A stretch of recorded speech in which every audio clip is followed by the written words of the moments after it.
The package slapped against the counter with a wet thud. "Take this one. It's marked down for people like you," said Tasha Green, her lips curling into a smile that wasn't friendly. Marcus Reed stared at the slab of gray, slimy chicken she had shoved toward him. The date was clear, 3 days expired. His eyes flicked past her to the glowing display case behind her, filled with fresh, pink chicken, laid neatly in rows. "I'd prefer the fresh one," Marcus said, his tone calm, measured. Tasha snorted like he just asked for something absurd. "That's $45 a pound. This is more your speed." She spritzed disinfectant across the counter where his fingers had brushed the surface and scrubbed furiously, gagging loud enough for the customers nearby to hear. A couple of shoppers chuckled. One man shook his head and muttered, "Unbelievable." Behind Marcus, a teenager slowly raised her phone, already streaming live, her voice a whisper for her followers. "Oh, you guys, this is crazy. Watch this. Look what they're doing." Marcus adjusted his sleeve, and for a split second, a flash of polished metal glinted under the store's fluorescent lights. Tasha's laughter faltered, but she recovered quickly. "Sir," she said, raising her voice as if addressing the entire store, "some people just don't know when to be grateful for a discount." Marcus looked at her, really looked at her. His eyes were steady, calm, but there was something underneath, something she didn't see coming. "Have you ever been judged," he said softly, "before anyone even knows your story? If that question hit you, if you've ever been treated unfairly, then you already know why these stories matter. That's why we share them here. You're not alone. Comment where you are watching from and click subscribe and stay with us." The words cut sharper than the blade she used to trim meat. Tasha's smirk froze, but before she could reply, a new voice joined in. "What's going on here?" It was Brian Keller, the department supervisor. He walked out from the back, khakis starched, hair slicked neatly. His voice full of authority he thought untouchable. His eyes landed on Marcus's worn sneakers, his faded jeans, the shirt that had clearly seen better days. Disdain washed over his face instantly. "Problem, Tasha." She crossed her arms, eager for backup. "This gentleman doesn't understand that our premium items aren't exactly for everyone. I offered him something more suitable." Brian's eyes narrowed. "Sir, the fresh chicken is $45 a pound. Maybe try our discounted stock instead. It's more appropriate for your budget." Gasps rippled through the line. The teenager with the phone zoomed in, her live stream viewers climbing by the second. She whispered into the mic, "They're straight up discriminating. I can't believe this." Marcus kept his composure, though his jaw tightened. "I asked to see the harvest date on the fresh chicken," he said evenly. Brian stepped in front of the display case like a guard dog blocking a vault. "The fresh stock is for preferred customers, people who actually support this store regularly." Tasha chuckled under her breath, muttering, "Yeah, not people like this." That phrase, "people like this," hung heavy in the air. Several shoppers shifted uncomfortably. An elderly woman in line cleared her throat loudly. "Young lady, that was completely out of line," and the woman said. "Ma'am, please don't interfere." Tasha snapped back. "We've got this handled." Marcus slid a hand into his jacket. Brian stiffened, his mind jumping to conclusions. But all Marcus pulled out was his phone, a sleek, expensive model that looked out of place in his modest outfit. "I'd like to document the expiration dates on the products you're recommending," Marcus said calmly, raising the camera. Brian's face tightened. Whoa, you can't film in here without permission." "Food safety is public information," Marcus replied, snapping a photo of the expired chicken Tasha had pushed at him. "Stop that," Tasha barked, cheeks burning red.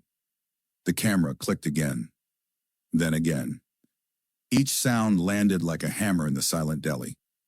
The crowd leaned in. The teenager whispered, "Guys, he's catching them. This is gold." Marcus lowered the phone, his voice steady.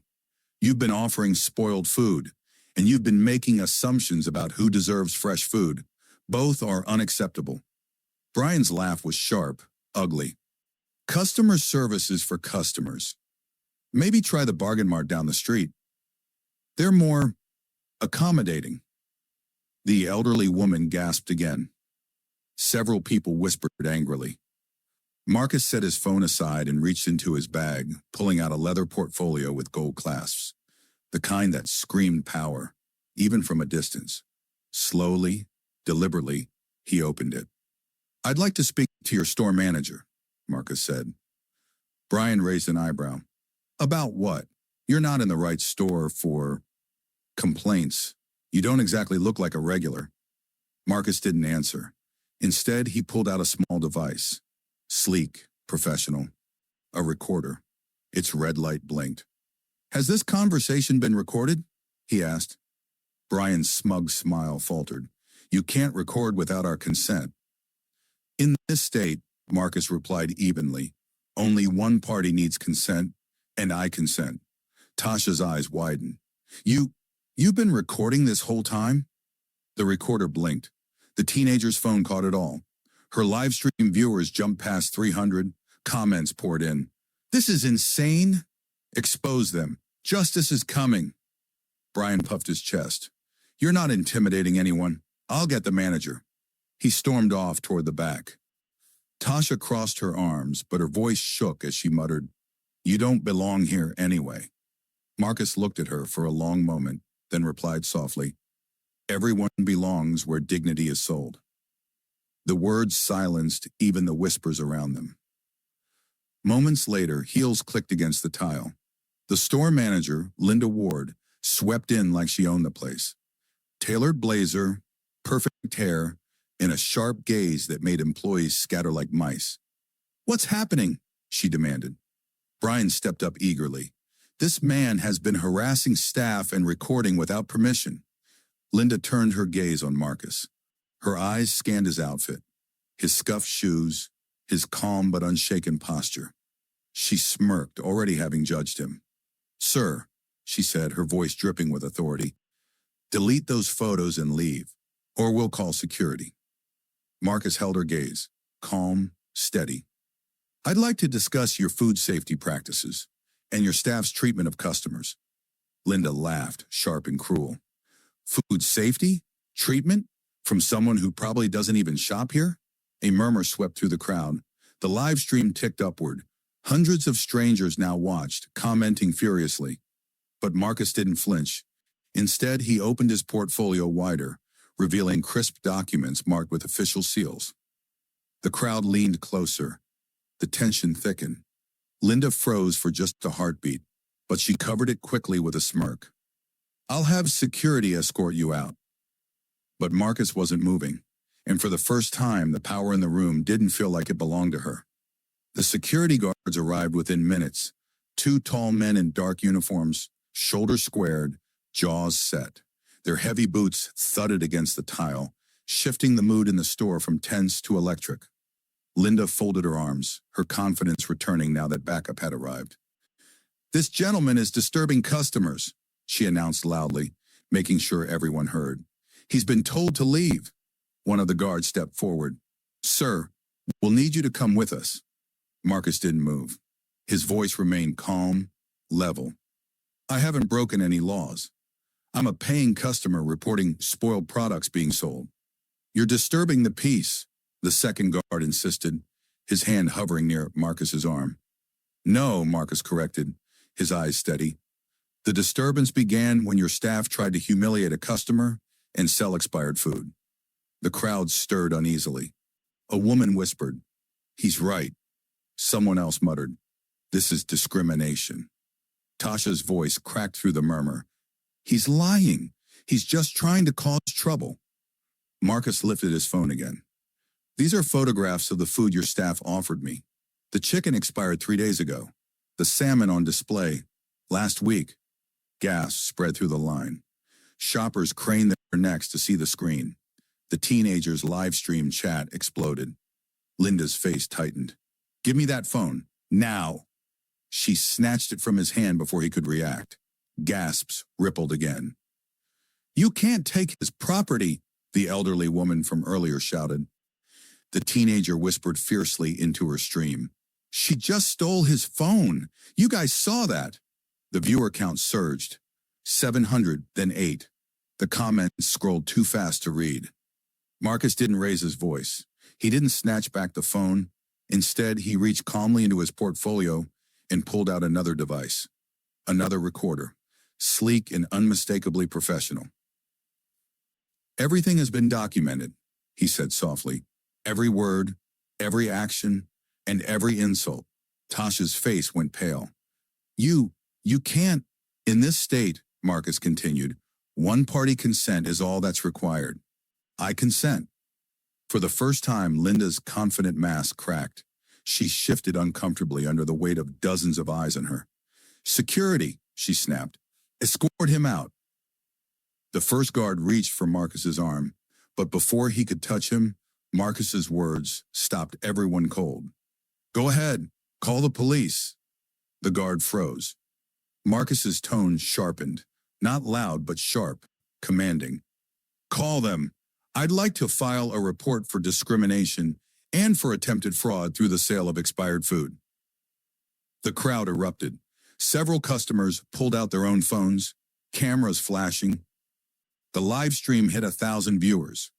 Linda's lips parted, caught between anger and fear. You don't know what you're talking about. Oh, I do, Marcus replied.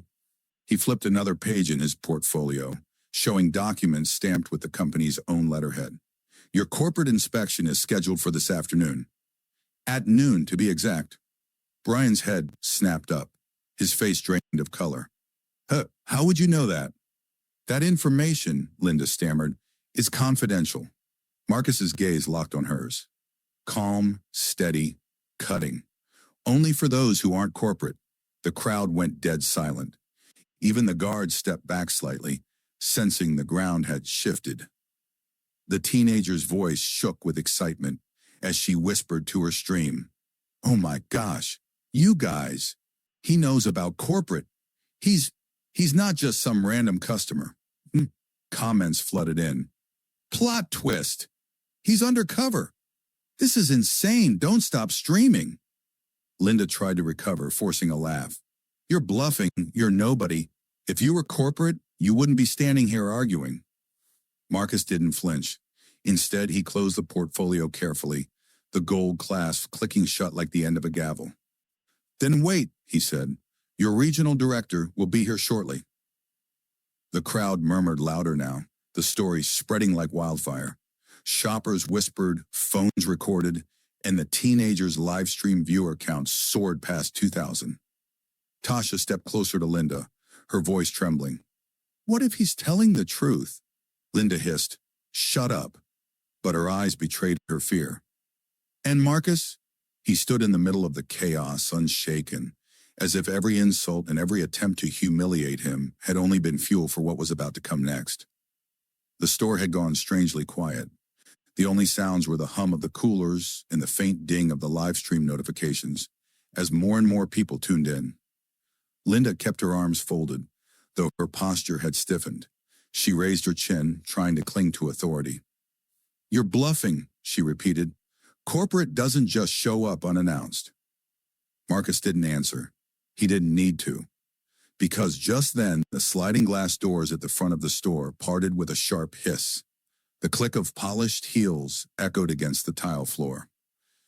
Every head turned. A tall woman in a navy suit strode into the deli department, flanked by 2 associates carrying tablets and clipboards. Her presence alone shifted the atmosphere. Evelyn Carter, regional director. Linda's jaw dropped. Miss Carter! Evelyn's sharp eyes swept the scene in one cold scan. Employees frozen, customers gathered, 2 security guards hovering near a calm man in worn sneakers. What's happening here? Evelyn demanded. Brian rushed forward, words tumbling from his mouth. This man has been harassing staff, refusing to leave, filming without consent. Enough, Evelyn snapped, her voice slicing through his excuses. She turned to Marcus. Sir, may I see your ID? The crowd leaned forward as Marcus opened his portfolio once more. Slowly, deliberately, he produced a black leather case and flipped it open. Inside gleamed a badge embossed with the company's crest. Next to his name in bold letters, Marcus Reed, Corporate Compliance Division. Gasps erupted. The teenager's phone shook as she tried to steady her stream. "Oh my God, you guys! He's the boss! He's literally undercover corporate!" The viewer count exploded. 3,000, 4, 5. Linda's face went white. Brian's mouth opened, then closed. Tasha staggered back, whispering, "No, no, no." Marcus slipped the badge back into his jacket and looked Evelyn directly in the eye. "Compliance audit. This location. Effective immediately." Evelyn blinked, then nodded quickly, almost deferential. "Yes, of course, Mr. Reed." He continued calmly, but his words carried steel. "Your staff attempted to sell me expired products. When I requested fresh items, they humiliated me publicly and made discriminatory remarks." The crowd stirred, nodding. A woman shouted, "We all heard it." The elderly lady from earlier lifted her chin proudly. "He's telling the truth. They treated him like dirt." The live stream comments scrolled faster than anyone could read. "Justice. They're finished. Expose them all." Marcus reached into his portfolio again and placed several photographs on the counter, each one a clear, time-stamped image of spoiled meat, browning fish, and expired labels. "Food safety violations," he said evenly. "Documented." Linda tried to speak, but her voice faltered. That's not accurate. Those were marked down." 3 days past expiration is not marked down," Marcus replied. "It's fraud, and it's dangerous." Tasha's voice cracked. "We didn't mean—" Marcus's gaze pinned her. "You didn't mean to get caught." The crowd murmured louder. Some even clapped softly. Evelyn glanced at her associates, who were already typing furiously on their tablets. "This is serious. Very serious." Marcus nodded once. "And it doesn't end with expired food." He pressed play on his recorder. Tasha's voice echoed through the speakers, crystal clear. "This is more your speed anyway. People like you don't get the fresh stuff." Then Brian's sneer followed. "Customer service is for customers. Maybe try the bargain mart down the street. They're more accommodating to people like you." The words filled the deli like a poison cloud. Customers gasped. One woman covered her mouth. A man shook his head in disgust. The teenager whispered into her phone, "You guys, this is insane. They're done. They're literally done." The live stream count soared, 8,000 viewers. Marcus lowered the recorder. His voice was calm, but every word hit like a hammer. "This isn't just about spoiled food. It's about how you decide who deserves respect, who gets treated like a human being." Linda's face crumpled, but she tried one last desperate defense. You can't just fire people on the spot." "Watch me," Marcus said quietly. And the silence that followed was louder than any shout. The deli counter had become a stage, and every eye was locked on it. Phones were raised high, red recording lights blinking like hundreds of tiny spotlights. The live stream view count was climbing by the second. 10,000, 11, 12. Marcus's calm voice cut through the tension. "Miss Carter, please take note. This staff has not only violated food safety, but has engaged in discriminatory behavior against a customer. Multiple witnesses, audio recordings, video evidence." Evelyn Carter, the regional director, nodded gravely. Her associates typed even faster. The clack of keys sharpened the silence. Linda found her voice at last. "Mr. Reed, please, we can fix this. It was a misunderstanding." Marcus raised a hand, silencing her instantly. "No, you had your chance. You chose humiliation over dignity, profit over safety, prejudice over service." He turned to the crowd. "And you did it in front of everyone." A ripple of agreement moved through the line. The elderly woman spoke firmly. "He's right. I've shopped here for years, and this isn't the first time I've seen things like this." "Yes," another customer shouted. "They treat people differently depending on how you look." The crowd murmured in agreement. Phones tilted closer, capturing every angle. "Oh," Marcus looked at Evelyn. "Effective immediately. Terminate Miss Ward, Mr. Keller, and Miss Green." Linda staggered back, her hand flying to her chest. You can't do that. Brian's face flushed scarlet. This is ridiculous. He set us up. Tasha shook her head wildly, tears brimming. Please, I need this job. I have rent, loans. I didn't mean it. Marcus's voice didn't rise, but it cut through like glass. You needed to treat customers with dignity. You failed. Evelyn's tone was final, leaving no room for argument. Linda Ward, Brian Keller, Tasha Green, you are terminated effective immediately. Security will escort you out. The crowd erupted. Gasps, murmurs, even applause. Someone cheered. The teenagers' live-stream chat exploded. Justice, finally! This is historic! Tasha burst into tears, her mascara streaking down her cheeks. Please, Mr. Reed, I'll do better. Give me another chance. Brian snapped, pointing at Marcus. You think you're some kind of hero? You're ruining lives. Marcus met his glare evenly. No, you ruined them yourselves. Linda, pale and trembling, tried one last desperate plea. You don't understand. We have pressure. Quotas. I was just following policy. Policy doesn't tell you to discriminate, Marcus interrupted. That was your choice. The silence that followed was heavy. Linda's shoulders sagged. She knew it was over. The guards stepped forward, their expressions unreadable, and gently but firmly guided the three employees away from the counter. The crowd clapped louder now, a slow wave of approval that built into something powerful. The teenager's voice trembled with excitement. Oh my God, you guys, they're gone! Fired, right in front of us! This is going viral! The live stream count flashed past 20,000. Marcus exhaled slowly as if releasing the weight of the entire encounter. He turned back to Evelyn. This isn't about one store. This is systemic, and it ends now. Evelyn's eyes sharpened. Understood. We'll launch a full audit across all locations. Marcus nodded once, calm, steady, relentless. The crowd didn't know it yet, but this wasn't just a local scandal. It was the start of a corporate reckoning. The store was buzzing like a hive. Customers whispered, phones filmed, the live stream comments flew across the screen in a blur. Corporate scandal unfolding live. Tag the news outlets. This man is a legend. Marcus remained calm, his leather portfolio resting firmly on the counter. Evelyn Carter and her associates looked pale, already understanding the scope of what was unraveling. This isn't just bad service, Marcus said, his voice steady but carrying weight. It's criminal negligence.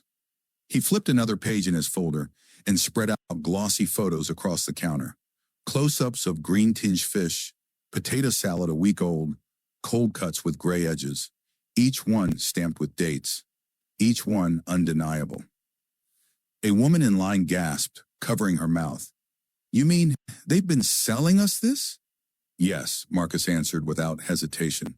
Expired food, hidden behind the illusion of a premium brand, endangering families who trust this store. Brian, held back by the guards, shouted from across the floor. Those were mistakes. It's not intentional. Marcus pressed play on his recorder again. Tasha's voice filled the air. This expired stuff is more your budget anyway. Then Brian's sneer. Fresh food is for preferred customers. People like you should go down the street. The words rang like a death toll. The crowd hissed. Phones caught every second. Marcus's gaze was steel. Not mistakes, choices. You knew exactly what you were doing. Evelyn swallowed hard. Mr. Reed, what are the next steps? Before he could answer, his phone buzzed. He glanced down at the screen, then lifted it for all to see. An email notification glowed. Subject, emergency audit, scheduled health depot. From Inspector Rodriguez. Marcus placed the phone on the counter. I've already notified the state health department. They'll be here this afternoon. The deli erupted. Gasps, shouts, a wave of voices rising like a storm. Linda, her face ashen, whispered, You called the health department? Yes, Marcus said simply, because families deserve safe food, not fraud disguised as service. The teenager with the live stream nearly screamed into her phone. You guys, the health department is coming. This is insane. It's bigger than I thought. He's bringing the whole system down. The viewer count ticked upward. 30,000, 40, 50. Comments screamed, "Send this to CNN. Justice in real time. Corporate America exposed." Evelyn turned to her associates. "We need to prepare a full liability report." One of them, pale and shaking, whispered, "This could cost millions, maybe tens of millions if lawsuits hit." Marcus pulled another document from his portfolio, thick with data. Customer complaints from the past 12 months. 847 in total, 67% from customers of color. Resolution time for white customers, 2 days. Resolution time for black customers, 18. The crowd fell silent, the weight of the numbers suffocating. "Oh, that," Marcus said, tapping the page, "is systemic discrimination." A woman in the back shouted, "You need to sue them!" Another chimed in, "Shut this place down!" Tasha's sobs grew louder. "Please, Mr. Reed, I was just following." "You were following prejudice," Marcus cut in, sharp as a blade. "You chose cruelty over compassion, and now everyone sees it." The live stream hit 70,000 viewers. The comments shifted from outrage to momentum. "Boycott this chain. Justice for customers. He's rewriting the rules." Evelyn wiped her palms against her skirt, visibly shaken. "Mr. Reed, what are your recommendations?" Marcus folded his arms, his gaze sweeping over the crowd, the cameras, the trembling staff. "My recommendation?" he said softly, though the words carried across the store. "Accountability, starting now." The deli counter no longer felt like a grocery store. It was a courtroom. Every word, every gesture was evidence. Phones recorded from every angle. The teenager's live stream had passed 100,000 viewers, comments pouring like a flood. "This is history. Expose them all. Respect for this man." Evelyn Carter stood stiff as a statue, her tablet trembling in her hands. The reality was sinking in. This wasn't just a compliance check. This was the biggest corporate scandal her career had ever seen, and it was unfolding live. Marcus spread another sheet of paper on the counter, his calm voice carrying like a judge delivering a sentence. 17 separate health code violations documented in the past hour. 43 discrimination complaints confirmed over 6 months. Staff falsifying safety logs. He turned, eyes locking on Linda, Brian, and Tasha. "You didn't just fail customers. You endangered lives, and you disgraced this company." Brian shook his head furiously. "This is insane. You can't pin everything on us. We were under pressure." Marcus's tone stayed quiet, but sharp. "Pressure doesn't excuse poison. Pressure doesn't excuse hate." The elderly woman from earlier raised her voice again, clear and strong. "That's right. They humiliated him in front of everyone, just because of how he looked." Shouts of agreement rippled through the crowd. Evelyn tried to speak, her voice faltering. "Mr. Reed, corporate will—" "Corporate," Marcus interrupted, his gaze unyielding, "is already here." And with that, he tapped his earpiece. A voice crackled through, a polished male voice. "Mr. Reed, this is Marcus Williams, CEO. We're watching the live stream. Proceed with disciplinary measures." Gas shot through the store. Linda's knees buckled. Tasha covered her mouth with both hands. Even Brian went silent. "Oh," the live stream chat exploded into chaos. "The CEO is watching. This is bigger than I thought. History in the making." Marcus lowered his hand. His eyes swept over the disgraced employees. "Linda Ward, Brian Keller, Tasha Green, you are not suspended. You are not under review. You are fired permanently. Effective now." Security stepped forward. This time there was no resistance. The 3 employees were led away as customers clapped, some shouting, "Justice," others chanting, "Accountability." Tasha sobbed openly. Brian muttered curses under his breath. Linda walked stiffly, eyes glassy, career collapsing with each step. When they were gone, Marcus turned back to the crowd. His voice softened, not weak but weighted with truth. You saw how they treated me before they knew who I was. You saw the contempt, the prejudice, the lies. He paused, letting the silence settle. But understand this, today isn't about revenge. It's about change. Because if one store can poison its community with spoiled food and spoiled hearts, then the whole system must be rebuilt. The crowd clapped louder, unified now. Even Evelyn lowered her head, humbled. Marcus continued. Change means transparency. Change means accountability. Change means respect for every customer, every time. The teenager, still filming, whispered breathlessly to her stream, he's not just firing them, he's rewriting the rules. The live stream count ticked past 200,000. News outlets were tuning in, journalists clipping segments, hashtags exploding across social media. Marcus closed his portfolio with a decisive snap. This is not the end, he said firmly. This is the beginning. And for the first time all morning, the store erupted in applause. Not polite, not nervous, but roaring. A standing ovation from strangers who understood they had witnessed something bigger than groceries, bigger than a scandal. They had witnessed justice. 3 months later, the deli counter looked nothing like it once had. Gone were the gray, slimy meats and the hushed tones of judgment. In their place stood gleaming glass cases filled with fresh produce, every label perfectly dated, every package inspected daily. Behind the counter was a new face, Kendra Lewis, a young black woman who had once been overlooked for promotions.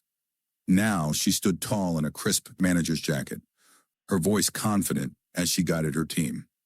Remember, Kendra told her staff, every customer gets the same treatment.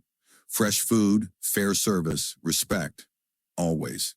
Her employees nodded, energized, no longer fearful of speaking up. The culture had shifted. Customers noticed too. The elderly woman who had once defended Marcus smiled as she picked up her order. This place finally feels like ours, she said warmly. My granddaughter even applied for a job here. Word had spread far beyond the neighborhood. The viral video had reached 2.3 million views across platforms. Major networks had run the story, and hashtags demanding accountability had trended for weeks. But what mattered more was the ripple effect. Other chains quietly implemented reforms, knowing the public eye was sharper than ever.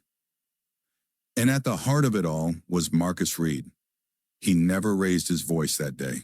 He never cursed, never shoved, never once lost control. He didn't need to. His weapon was truth. His shield was evidence. His victory was quiet power. At Harvard Business School, a lecture hall full of students leaned forward as Marcus appeared on the screen via video conference. The most powerful response to prejudice, he told them, is not rage, it's competence. Document everything, build undeniable evidence, then use the system's own rules to correct it. Dignity isn't given, it's demanded through action. Hands shot up with questions. Professors nodded gravely. His words weren't just a case study, they were a blueprint for leadership. Meanwhile, the former employees took very different paths. Tasha, once flippant and cruel, completed bias training on her own. She found work at a nonprofit, serving meals to low-income families. In time, she admitted her shame publicly. I thought customers could be ranked by appearance. I was wrong, and it nearly destroyed me. Brian, angry and bitter, left the city. But even he posted an apology months later, acknowledging that humiliation had turned him into an example for everything a leader should not be. And Linda, humbled, broken, chose to face her mistakes head-on. She began speaking at corporate conferences, not as a manager but as a cautionary tale. Discrimination doesn't just destroy people, she told executives. It destroys businesses. It destroyed me. Her voice shook, but her honesty struck chords. She was proof that accountability could also mean growth. Back at the store, Kendra hung a new sign near the counter. Fresh for everyone, respect for everyone. It wasn't just words, it was practice, measured monthly through audits, customer surveys, and community forums. And when customers filled out comment cards, their words were nearly identical. It feels different now, better, safe, equal. Marcus returned once more, Not undercover this time. He stood at the end of the aisle, watching as customers laughed with employees, children tugged at parents' sleeves for treats, and shoppers left smiling instead of shaken. Kendra spotted him and waved. "Mr. Reed, want to see the new tracking system?" He smiled faintly, his eyes reflecting pride. "You don't need me looking over your shoulder anymore. You've got this." She beamed, her team bustling happily behind her. As Marcus turned to leave, the elderly woman who had once spoken up that fateful day stopped him. "You changed everything," she said softly. Marcus shook his head. "No, the truth changed everything. I just gave it a voice." And with that, he walked out into the sunlight, his steps steady, his presence quiet but undeniable. Because real power wasn't about shouting the loudest. It was about standing the tallest, calm, firm, and unshaken, until the world itself was forced to listen.